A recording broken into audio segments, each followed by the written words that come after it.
नमस्कार, मेरा नाम है doctor Hemant Heralal ji Bafna, doctor of naturopathy में। आज का टॉपिक बड़ा इंपॉर्टेंट है।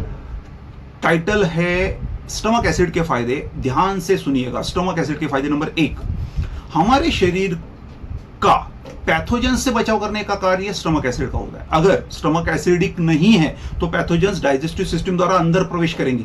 ई कोली, एच पाइलोरी जैसे पैथोजन बैक्टीरिया जो होते हैं वो अल्कलाइन वातावरण में जिंदा रहते हैं। हमारे आंतों में अल्कलाइन वातावरण होता है। ई कोली जैसे बैक्टीरिया अल्कलाइन वातावरण में पलते बढ़ते हैं। एच पाइलोरा ये बैक्टीरिया जो होता है वो शरीर में अमोनिया, इस जहरीले गैस को छोड़ता है और स्टमक एसिड को न्यूट्रल करने की कोशिश करता है और जिंदा रहता है।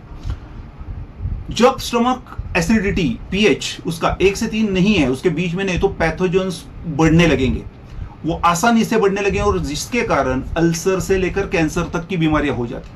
ये बहुत इंपॉर्टेंट। नंबर 2 फायदा, स्टमक एसिड के फायदे। नंबर 2, मिनरल्स के शोषण के लिए स्टमक एसिडिक होना बहुत जरूरी, क्योंकि ये जो मिनरल्स है ये हमारे शरीर में कई सारे उनके कार्य होते हैं। नंबर 3, स्टमक की एसिडिटी अगर कम हो तो ईस्ट की ओवरग्रोथ होगी। फिर इस ओवरग्रोथ की वजह से हमारा खाना जो हम खाते हैं सड़ने लगेगा, उसका पाचन आधा अधूरा होगा, पूरा नहीं होगा, जिसकी वजह से स्टमक में गैस पैदा होगी और ये गैस हर जगह घूमेगी, फूड पाइप में भी आएगी, एसिड को लेके आएगी साथ में, तो हार्ट बर्न होगा, जलन होगी, खट्टी डकारें आएंगी, जिसे आप एसिडिटी कहते हो। नंबर 4, प्रोटीन के डाइजेशन के लिए एसिडिक एटमॉस्फेयर का होना बहुत बड़ा जरूरी है। स्टमक की एसिडिटी अगर कम हो तो पेप्सिन नामक एंजाइम का काम ठीक नहीं होता है, तो प्रोटीन के टुकड़े नहीं होंगे, और अगर बिना टुकड़ों के वह रक्त प्रवाह में चला गया तो एंटीजेंस बना देगा। इसका गंभीर परिणाम होगा, एलर्जिक रिएक्शंस होंगे, स्वास्थ्य और जीवन खतरे में पड़ सकता है। नंबर 5, विटामिन के शोषण के लिए स्टमक एसिडिक होना बड़ा जरूरी है। बी विटामिन के फैमिली में विटामिन B6, B9, B12 इसका शोषण जठर की अम्लता के स्तर पर निर्भर है। वृद्धावस्था में क्या होता है, हमारे जठर में अम्लता प्राकृतिक तरीके से कम होती है, इस वजह से वृद्ध व्यक्तियों में विटामिन B6, B9, B12 की कमी होती है। नंबर 6, स्टमक अगर एसिडिक ना हो तो सिलिका का रूपांतर ऑर्थोसिलिक एसिड में नहीं होगा और फिर इसका इस्तेमाल शरीर कर नहीं पाएगा। और सिलिका बहुत ही उपयुक्त है हमारे बोन्स के लिए, कोलेजन के फॉर्मेशन के लिए।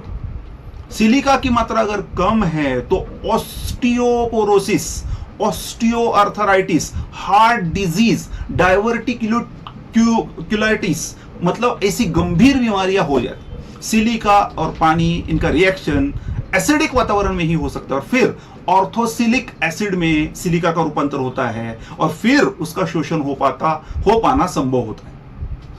स्ट्रक्चरल प्रोटीन्स के लिए सिलिका, जिंक, कॉपर और अमाइनो एसिड्स का शोषण होना बड़ा जरूरी है।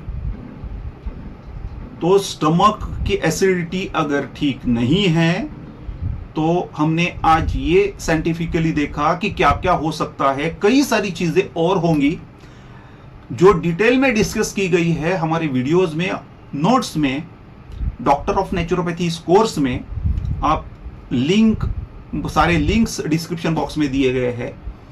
आप जरूर इस कोर्स में शामिल होइएगा, क्योंकि ज्ञान ही असली ताकत है।